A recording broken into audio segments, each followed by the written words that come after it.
A crime wrapped in silence and a body wrapped in a rug. The courtroom was silent except for the steady ticking of the clock on the far wall.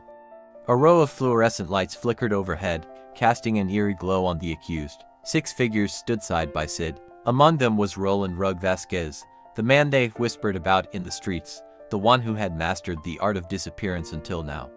He had spent years weaving his crimes into the shadows. The prosecutor, a sharp-eyed woman in a charcoal suit, leaned forward. "State your name for the record," she commanded. Roland hesitated, shifting his weight from foot to foot. He had spent his life dodging consequences, avoiding courtrooms like they carried the plague. But here he was, subpoenaed, exposed, trapped. "Roland Vasquez," he muttered, the name feeling foreign in his mouth. A witness sat behind the thick glass, their silhouette rigid with anticipation. This was their moment, the moment justice would breathe down the necks of those who lurked in the dark.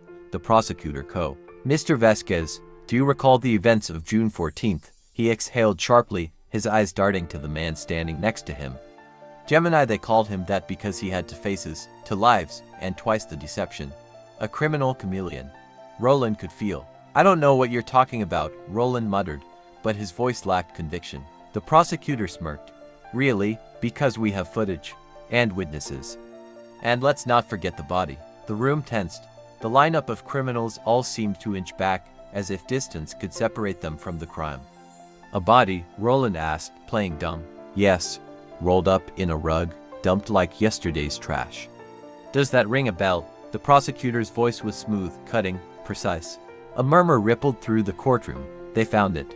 The rug. The evidence. The key that would turn this lineup into a collection of convicts. Roland's mind raced. He had been careful, meticulous. They never should have found it. But someone had talked. His eyes flickered toward the only person not in the lineup, the shadow, a figure whose name had never made it onto official records but whose presence loomed like a ghost over every crime scene. Roland could feel the walls closing in. The trial hadn't even begun, but the verdict was already written in the blood-soaked fibers of that damned rug. "Mr. Vasquez," the prosecutor pressed. "Who else was there that night? He could name them, he could betray them, or he could lie. And lie.